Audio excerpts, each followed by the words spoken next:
নমস্কার বন্ধুরা, আমি আপনাদের সামনে আবার একটি নতুন রেসিপি নিয়ে এসে হাজির হয়েছি। রেসিপিটির নাম হচ্ছে চিকেন তেহারি। এবার এর জন্য কি কি লাগে আমি আপনাদের দেখাচ্ছি এক এক করে। এটার জন্য আমি এখানে প্রথম 200 গ্রাম মতো চিকেনের পিস, যেটা ভালো করে ধুয়ে নিয়েছি আগে থেকে। আর এখানে 200 গ্রাম মতো গোবিন্দভোগ চাল নিয়েছি। এখানে 1 টেবিল স্পুন লবণ আর হাফ টেবিল স্পুন মতো হলুদ গুঁড়ো নিয়েছি। 2 চামচ রসুনের পেস্ট, 1 চামচ মতো আদার পেস্ট নেব, আর একটি গোটা টমেটো যা আমি আগে থেকে স্লাইস করে রেখেছি। এবার আমি এছাড়াও লাগছে জিরে গুঁড়ো, ধনে গুঁড়ো ও শুকনো লঙ্কার গুঁড়ো। চিকেনগুলি লবণটা দিয়ে দিলাম, চিকেনগুলির মধ্যে হলুদ লবণ দিয়ে দিলাম। তারপরে আমি হচ্ছে শুকনো লঙ্কা, এটা আপনারা পরিমাণ মতো দিবেন, আমি 1 চামচ দিলাম। ধনে গুঁড়ো 1 চামচ, জিরে গুঁড়ো 1 চামচ, রসুনের পেস্ট যেটা করে রেখেছিলাম সেটা পুরোটা দিয়ে দিলাম। এছাড়াও আদার পেস্ট আমি 1 চামচ মতো দিলাম। এবার এইগুলিকে একসাথে আমি সব ভালো করে মেখে নেব। তবে এটা করতে, এই রেসিপিটি বানাতে মনে রাখবেন আমরা কিন্তু কোনো পেঁয়াজ অ্যাড করব না। পরে ওই দুটো আমি মাঝারি সাইজের পেঁয়াজ আমি ভেজে রেখেছি ব্রাউন করে আগে থেকেই।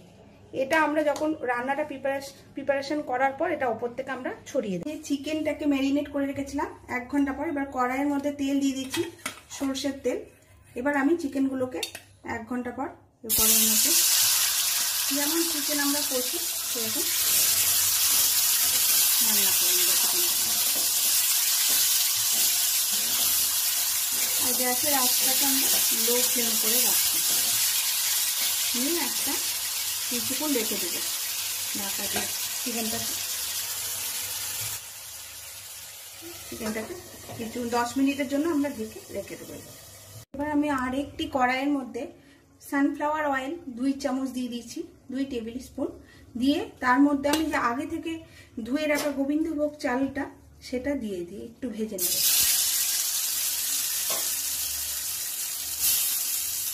আমাদের চালটা ব্রাউন, কিছুটা লবণ আর কিছুটা হলুদ দিয়ে দেবো চালের মধ্যে, গোবিন্দভোগ চালের মধ্যে।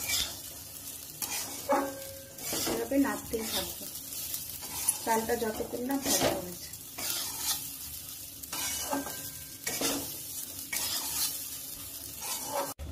আমাদের চালটা এইরকম ভাজা হবে। গোবিন্দভোগ চালটা আমাদের ভাজা কমপ্লিট। এবার আমরা যেই বাটির মাপে চালটা নিয়েছিলাম হাফ বাটি, সেই বাটির 1 বাটি মানে যতটা আমরা চাল নেব তার ডবল আমাদেরকে জল দিতে হবে এর মধ্যে। এটা মাথায় রাখতে হবে কিন্তু। জলটা আমি আগে থেকেই গরম করে রেখেছি, গরম জলটা আমি চালের মধ্যে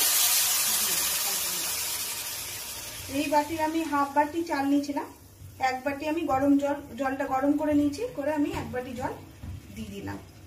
এটা এবার আমি তৈরি হওয়ার জন্য একটা পাত্র দিয়ে রেখে দেব। আমি এর মধ্যে 1 চামচ চিনি অ্যাড করলাম চালের মধ্যে। আপনারা চাইলে সেটা নাও দিতে পারেন, সেটা অপশনাল। মাঝে মাঝে আমরা একটু চিকেনটা তুলে তুলে এই পাশে পাশ করে দেব।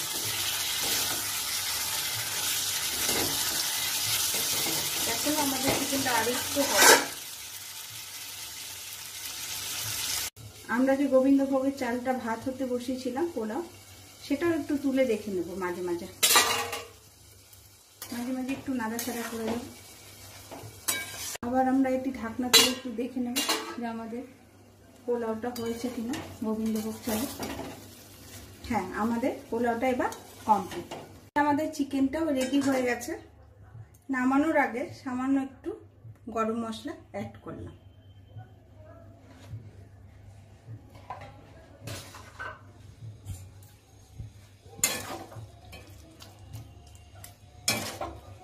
ভালো করে একটু নেড়ে নেব।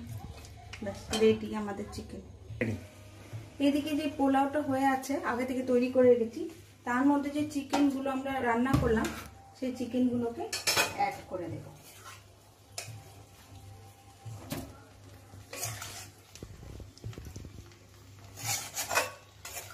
সম্পূর্ণটা অ্যাড করে দিলাম।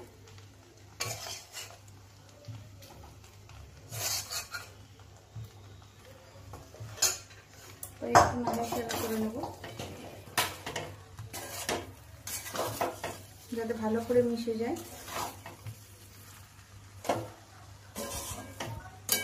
আমাদের এই রান্নাটা কমপ্লিট। এবার নামানোর আগে আমরা এর মধ্যে 2 চামচ ঘি অ্যাড করে দেব। আগে থেকে যে ভেজে রেখেছিলাম সানফ্লাওয়ার অয়েল দিয়ে পেঁয়াজগুলি ব্রাউন করে, ওই পেঁয়াজগুলি আমরা ওপর থেকে ছড়িয়ে দেব। এটা মনে রাখতে হবে আমরা কিন্তু চিকেনে কোনো পেঁয়াজ অ্যাড করিনি। আমরা এই পেঁয়াজ ভাজাটা সম্পূর্ণটাই এখন ওপর থেকে দিয়ে দিলাম।